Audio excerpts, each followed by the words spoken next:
Hey there, I'm Jennifer. I'm 32, doing pretty well in the marketing world. But right now, I'm back in my hometown for the hardest reason imaginable. My big brother Andrew's funeral. I can't believe he's really gone. Andrew and I were inseparable growing up. He was my protector, my confidant, my partner in crime. I remember this one time when I was 10 and he was 14. We snuck out to the old abandoned house on the edge of town, armed with nothing but flashlights and our overactive imaginations. "Stay close, Sar," he said, his voice steady even though I was terrified. "I got you." That was Andrew, always looking out for me. But then Karen came along.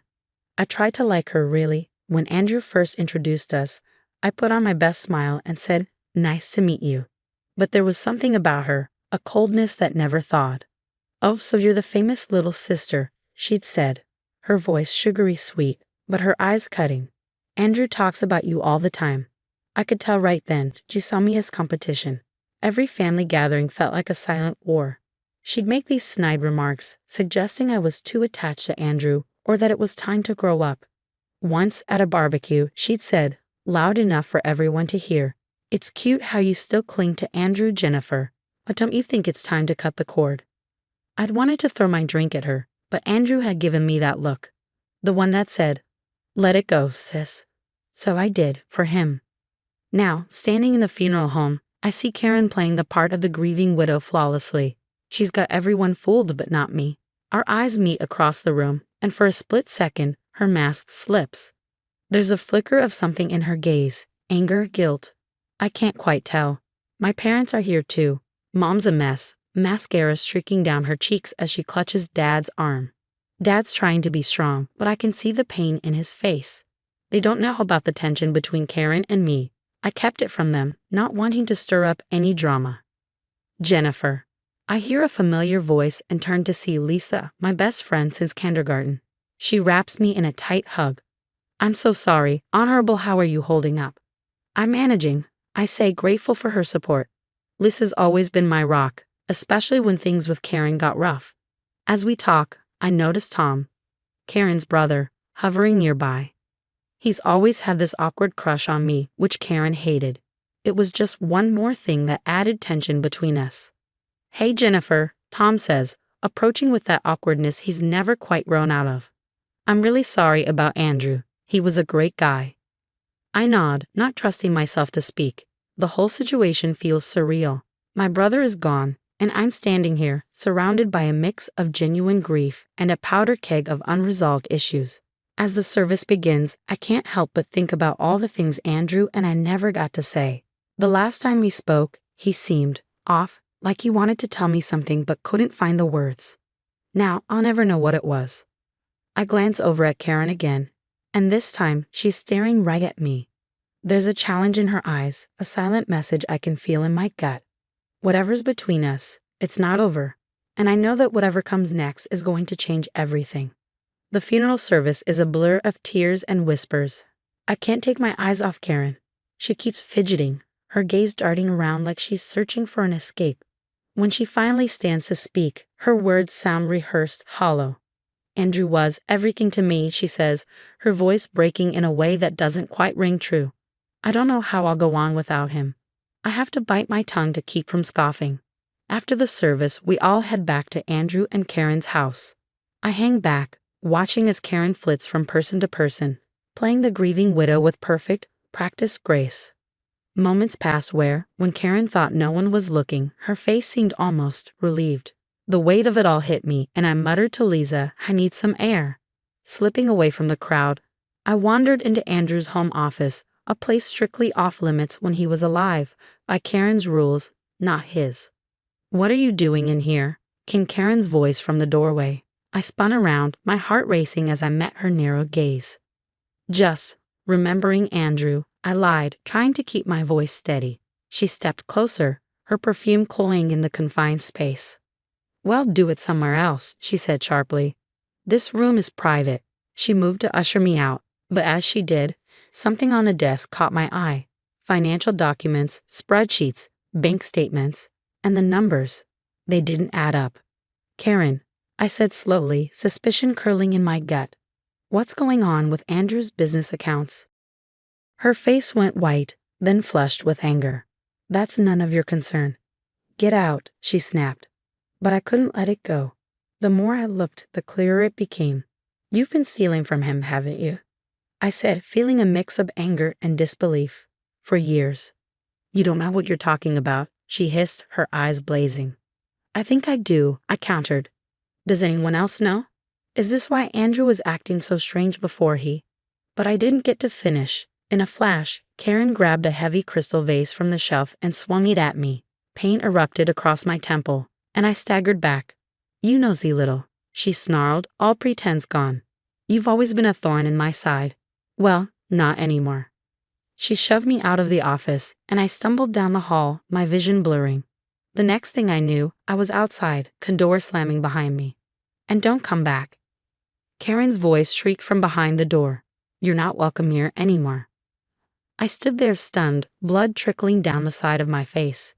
Guests had started to whisper, their curious glances burning into me. Shame and shock churned in my stomach as I somehow made it to my car, my hands shaking so badly I could barely fit the key into the ignition. I drove on autopilot, ending up at Lisa's place. As soon as I stepped inside, I collapsed into her arms, the events of the day pouring out in choked sobs.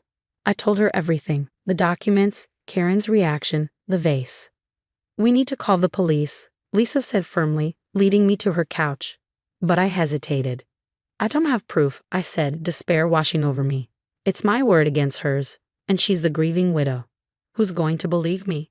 Lisa's face was grim as she cleaned the cut on my head. So what are you going to do?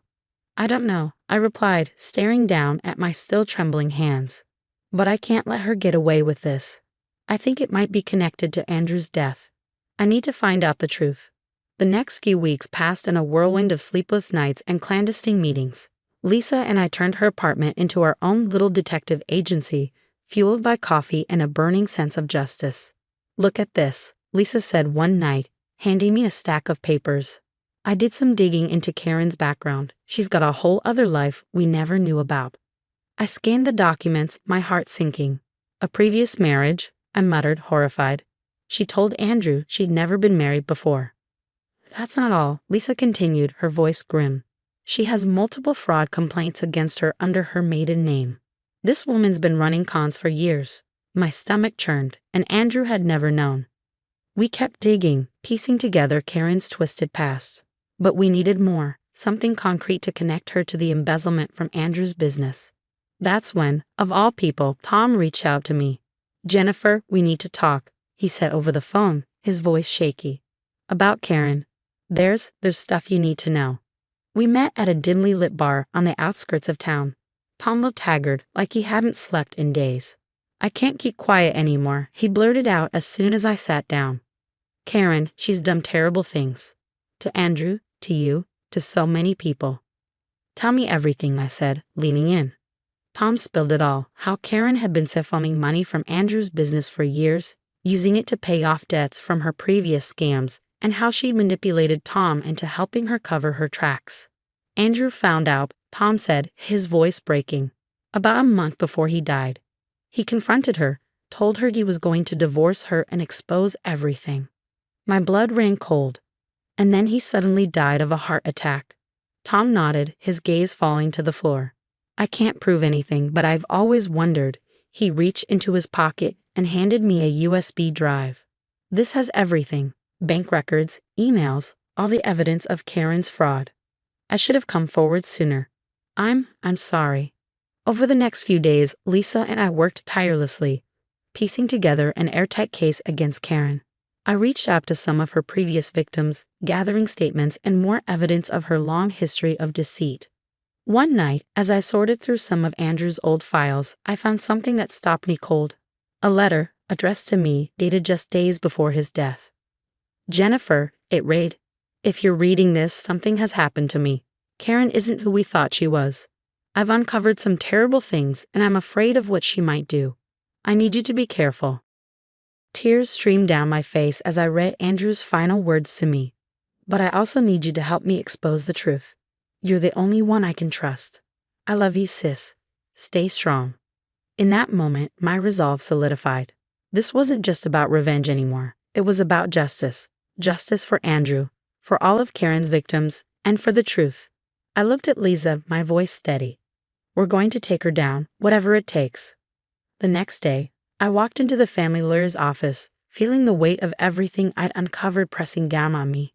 Mr. Johnson, who'd known our family for years, looked up as I entered, his brow furrowing in concern. Jennifer, what's all this about? He asked as I dropped a thick folder onto his desk. It's about Karen, I replied, holding his gaze, and what she did to Andrew. For the next hour, I laid out everything: embezzlement, fraud, her hidden past. With every revelation, Mr. Johnson's face grew grimmer. My God, he whispered when I finished. We need to take this to the authorities immediately. As the investigation unfolded, more of Karen's victims came forward, each with similar stories of manipulation and deceit. The charges against her began to pile up. With her deceptions exposed, control of Andrew's estate and business reverted back to our family. I knew what I had to do. I'm taking over the company, I told my parents one night. Mom looked worried. Are you sure, honey? It's a big responsibility. I nodded, my resolve unwavering. I'm sure. It's what Andrew would have wanted. The transition wasn't easy. The business had suffered under Karen's mismanagement, but I threw myself into the work, determined to honor Andrew's memory. Slowly but surely, things began to turn around. On the 1-year anniversary of Andrew's death, I visited his grave. The autumn leaves crunched under my feet as I approached the headstone. Hey, big bro, I murmured. I got so much to tell you.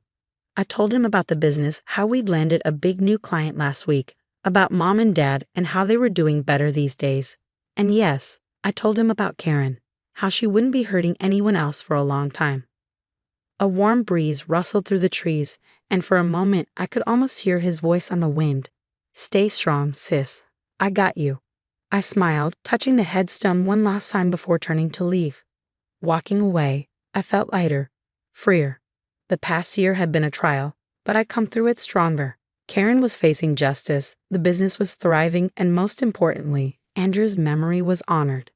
Now I've got a question for you. If you discovered a loved one had been stealing from your family, would you turn them in or try to handle it privately?